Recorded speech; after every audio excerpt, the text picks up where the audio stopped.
Hello दोस्तों, आप देख रहे हैं डी कोड इंडियन। और जैसा कि आपको पता है कि डेल्टा प्लस वेरिएंट हमारे लिए एक बहुत ही चिंता का विषय बनता जा रहा है।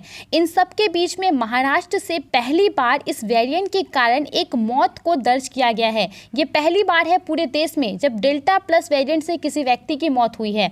इसी को देखते हुए महाराष्ट्र सरकार के द्वारा राज्य में और भी कड़े लॉकडाउन को इम्पोज किया गया है। आपको पता होगा कि हाल ही में डेल्टा प्लस वेरिएंट को वेरिएंट ऑफ कंसर्न घोषित किया गया भारत सरकार के द्वारा, यानी कि इस वेरिएंट को चिंता वाला वेरिएंट बताया गया है।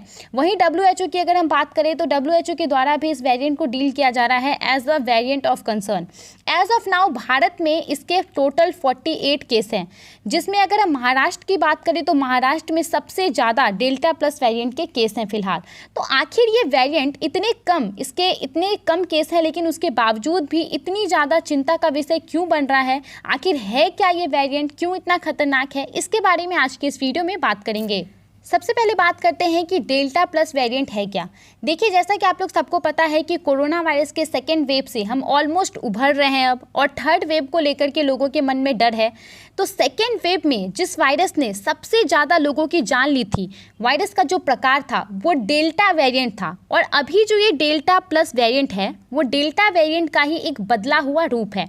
यहाँ पे इसका डेल्टा वेरिएंट का जो साइंटिफिक नाम है वो B.1.617.2 वेरिएंट है, और डेल्टा प्लस जो है उसका साइंटिफिक नाम है B.1.617.2.1 AY.1।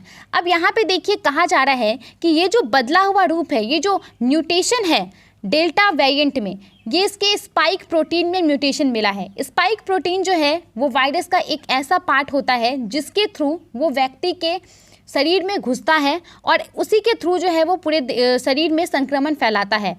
अब इस स्पाइक प्रोटीन में जो म्यूटेशन हुआ है उसको K417N का नाम दिया गया है। अब यहाँ पे ये जो म्यूटेशन हुआ है स्पाइक प्रोटीन में, सेम म्यूटेशन बीटा वेरिएंट में भी पाया गया है। बीटा वेरिएंट को भी WHO के द्वारा वेरिएंट ऑफ कंसर्न घोषित किया गया है, और इसको सबसे पहले साउथ अफ्रीका में आइडेंटिफाई किया गया था।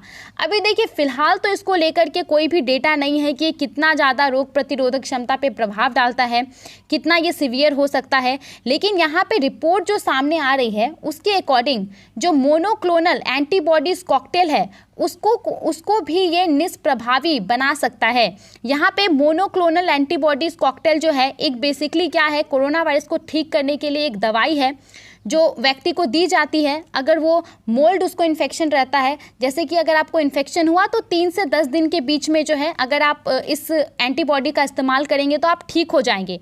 तो यहाँ पे कुछ दिन पहले ही भारत के द्वारा जो है एंटीबॉडीज़ कॉकटेल को परमिशन मिला था कि ये भारत में इस्तेमाल किया जा सकता है। तो यहाँ पे कुछ साइंटिस्ट के द्वारा, कुछ बड़े बड़े डॉक्टर्स के द्वारा ये दावा किया जा रहा है कि ये जो आपका डेल्टा प्लस वेरिएंट है वो मोनोक्लोनल एंटीबॉडीज़ कॉकटेल को भी निष्प्रभावी करने में कामयाब हो सकता है। यानी कि अगर किसी को ये एंटीबॉडी दी गई तो अगर उसको डेल्टा प्लस वेरिएंट हुआ तो उस कंडीशन में ये कुछ भी काम नहीं करेगी, ऐसा यहाँ पे कहा जा रहा है। इसके बाद देखिए अगर हम बात करें डेल्टा प्लस की, तो डेल्टा वेरिएंट जो है वो तो सबसे पहले भारत में पाया गया था, इसमें कोई भी दो राय नहीं है।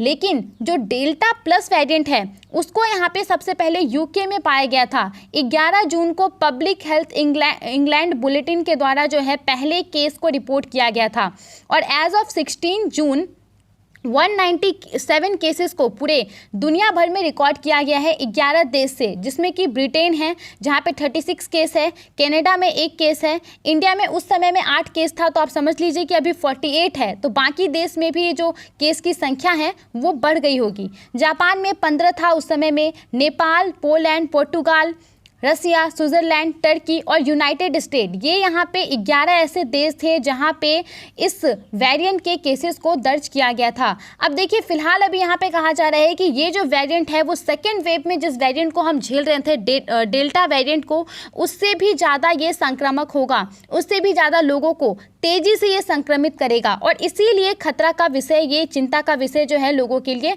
बना हुआ है। तो दोस्तों आज के इस वीडियो में इतना ही था। आप इस वेरिएंट के बारे में क्या सोचते हैं? हमें अपना ओपिनियन ज़रूर बताइए।